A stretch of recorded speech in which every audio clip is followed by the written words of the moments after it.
Bonjour Charlotte, comment ça va? Ça va bien, vous? Ça va très bien, merci.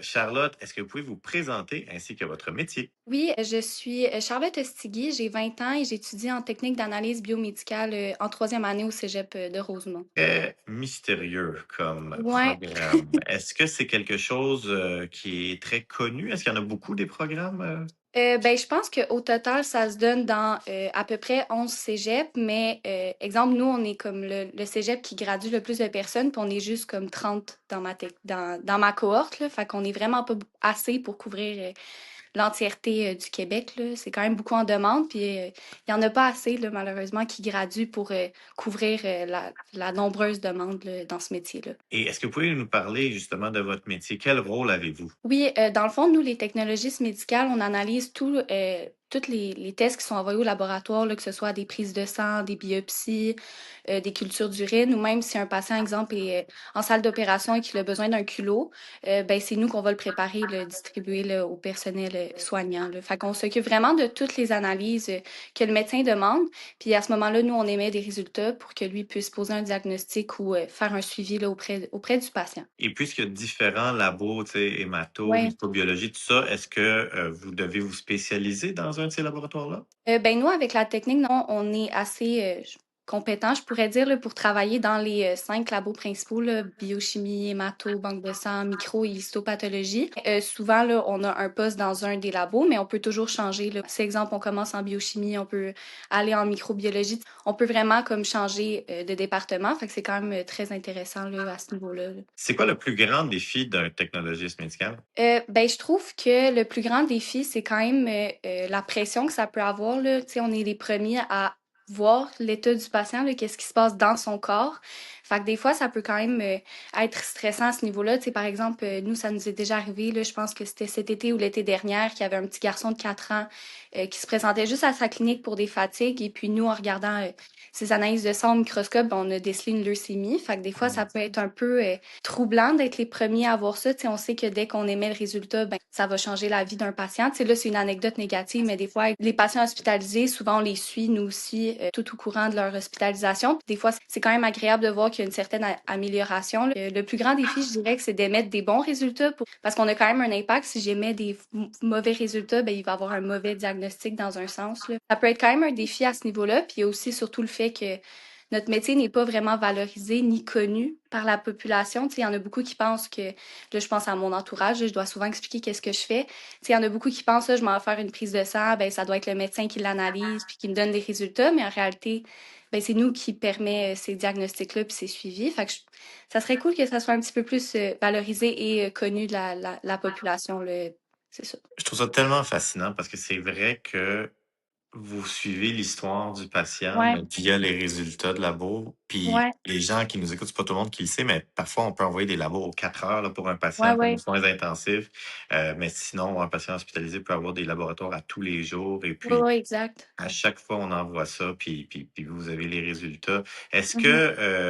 Est-ce que ça représente une grosse charge de travail? Combien de tests sont analysés dans un hôpital moyen Ouais. comme le vôtre, maintenant? Je dirais, nous, on est quand même un gros centre. Moi, je travaille en biochimie, là. Je dirais qu'il y a peut-être 2000 tubes. Puis, tu sais, sur les tubes, des fois, il y a pas juste une analyse, là. Des fois, c'est vraiment un panel complet. C'est beaucoup d'analyses qui sont analysées par nous. Puis, tu sais, j'entends souvent via les médias, là, que c'est long à avoir des résultats, c'est long à avoir des résultats de biopsie, c'est long à avoir des résultats de labo en général. Il faut que la population aussi comprenne que nous aussi, on a du TS et du TSO à chaque jour.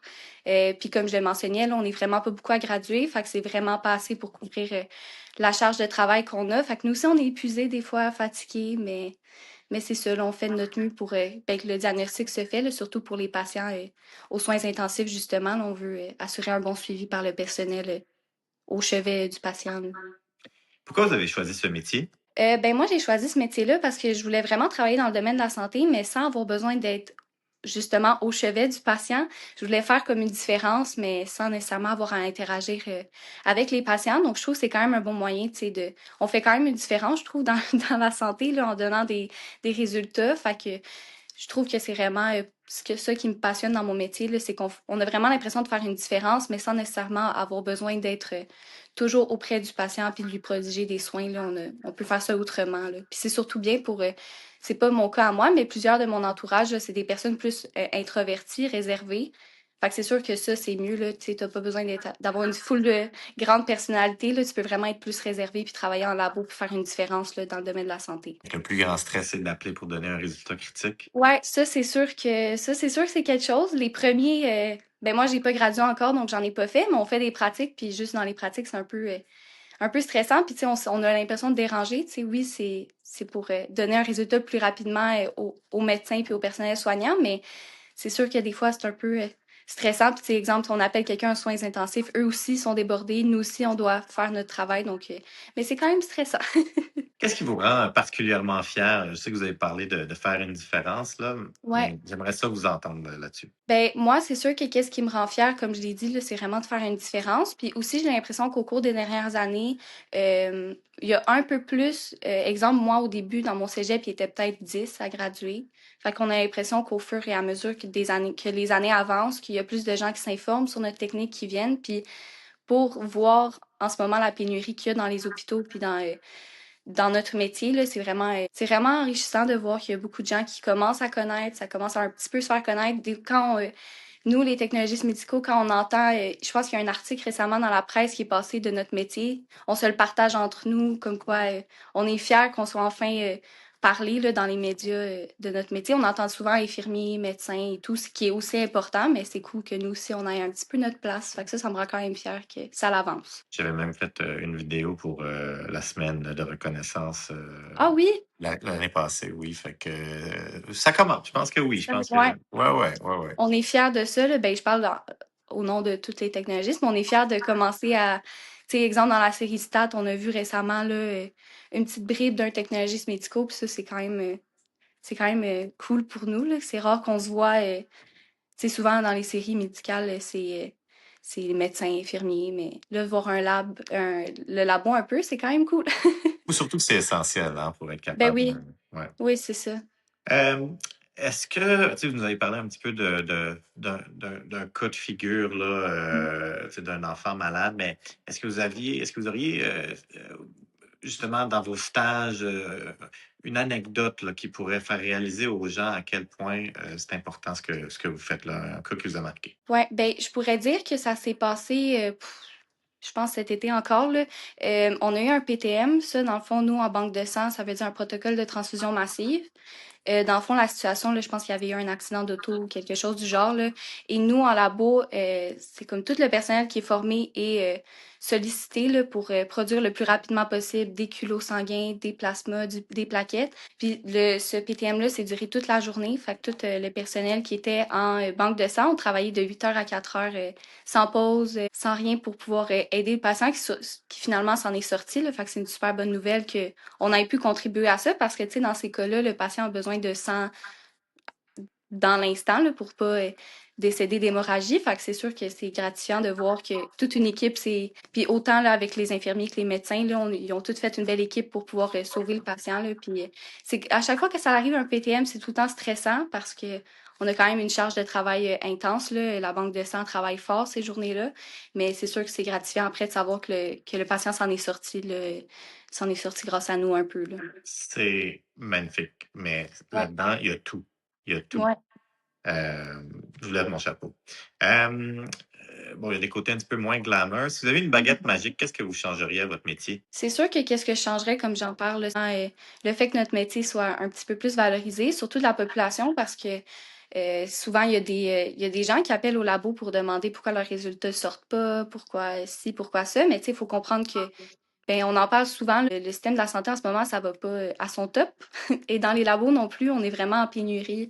Tout, fait que moi, ce que j'aimerais vraiment changer, c'est que les patients comprennent que on est des humains aussi, on est épuisés aussi, puis des fois, c'est compliqué de...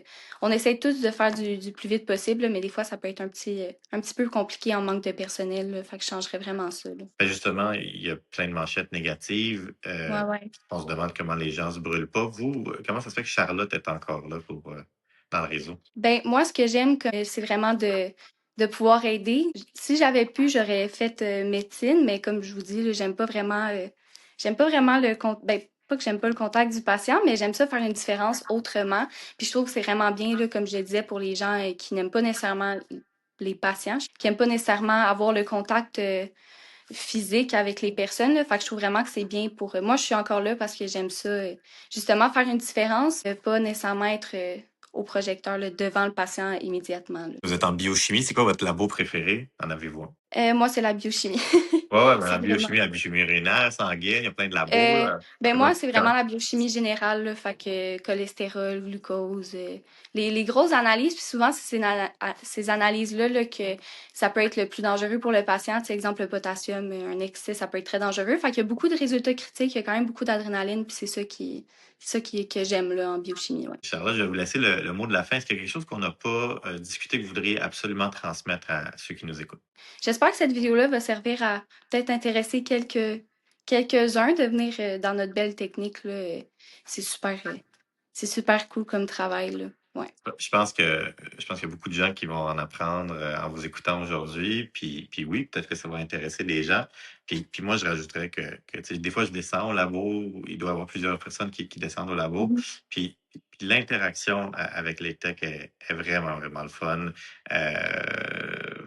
Pour tout ce que vous faites, merci infiniment. Sans vous, on serait pas capable de poser des diagnostics, puis on serait pas capable de traiter nos patients. Donc, merci Mhm. infiniment. Fait plaisir.